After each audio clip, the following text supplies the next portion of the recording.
All right, today we're doing something really cool. We're going to break down step by step one trader's playbook on a day when the markets were just going haywire. We're going to see exactly how they navigated the chaos, and it all starts with one single, very important number: 30.18. Now, on its own, that number doesn't mean a thing, right? But in the world of trading, a number like this is basically a flashing red light. It's the reading on the market's fear gauge, and let me tell you, anything over 30 means pure, unadulterated panic. And that's exactly where our trader decides to set up shop. This isn't sitting on the sidelines. This is stepping right into what you could call the eye of the storm, that moment of total chaos where pretty much everyone else is running for the hills. So what exactly is this fear gauge? Well, it's called the VIX, the volatility index. And the key thing to get here is that it doesn't track prices. Nope. It tracks the expectation of how much prices are going to swing around. So a high VIX, like the one we're seeing, means traders are buckling up for a seriously rocky ride. Okay, so this brings us to the first move in the strategy. And honestly, it's a perfect example of contrarian thinking. While the storm is absolutely raging, this trader decides, you know what? It's time to go shopping. And this is the fundamental question they're asking themselves. You know that gut instinct you have when everything's crashing? The one that screams, sell, sell, sell to protect yourself? Well, this trader is asking, is that exact moment the biggest opportunity of all? And boom, here are the first moves. They're buying shares of two absolute tech giants, Meta and NVIDIA. But look closely at that daily change column. They're both down for the day. This isn't about timing the bottom. This is about jumping in and buying right in the middle of a sell-off. So what's the logic here? Let's take a closer look at Meta. The problem is pretty obvious, right? The stock has gotten hammered, down over 30% from its peak. But that's precisely what creates the opportunity. Because of that price drop, its price-to-earnings ratio, which is just a fancy way of saying how much you're paying for the company's profits, is down to a really attractive 18. And we're not just talking about a small discount here. This is a big deal. In fact, some analysts are actually calling these valuation levels generational lows for a company of this size. Think about that. A generational buying opportunity. Now, this isn't just random bargain hunting. There's a single unifying theme behind buying both Meta and NVIDIA. They are both absolutely essential to building the future infrastructure for artificial intelligence. So the trader is basically using the market's short-term panic to get a long-term piece of the AI revolution at a discount. Okay, on to part two of the strategy. If the first part was about buying great companies that were getting hurt by the panic, this next move is a direct bet against the panic itself.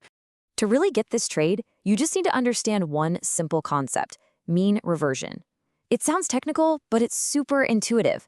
It's just the idea that things that go way out to an extreme, whether that's a stock price or, in this case, fear, almost always tend to drift back to their average over time.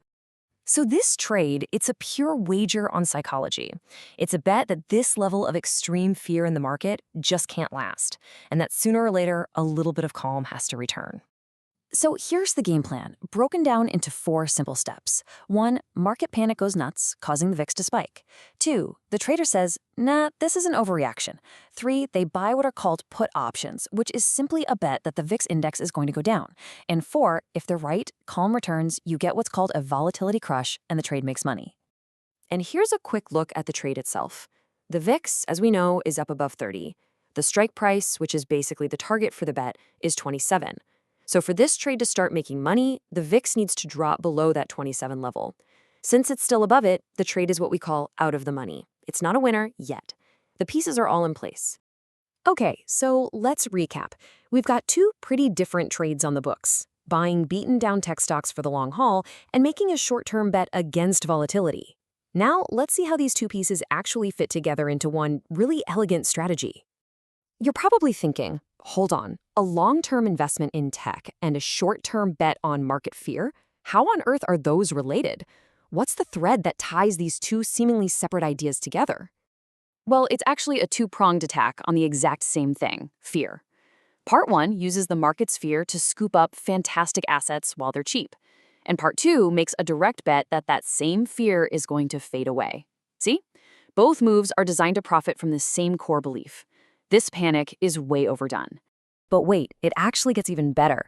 There's another layer to this, like a bonus level in a video game, where the very thing causing all the problems, that crazy high volatility, actually becomes part of the solution. And that solution is a clever little strategy called covered calls. It sounds complicated, but the idea is simple. Since the trader now owns those shares of Meta, they can basically rent them out.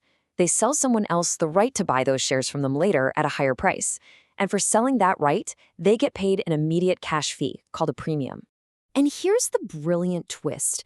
What determines how big that cash premium is? You guessed it, volatility. The more fear and chaos there is in the market, the more money people are willing to pay for those options.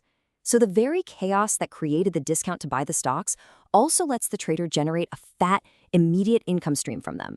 It's beautiful. So what's the big takeaway here? What do we learn from all this? It's that in the middle of a market storm, when everyone's emotions are cranked up to 11, having a clear, multi-layered strategy can actually turn what looks like pure, scary risk into a really well-calculated opportunity. Which kind of leaves us with one final big question to chew on. We spend so much time worrying about the risks of making a move in a crisis, but after seeing this, you have to ask yourself, in those moments of absolute peak panic, could it be that the biggest risk of all is doing nothing?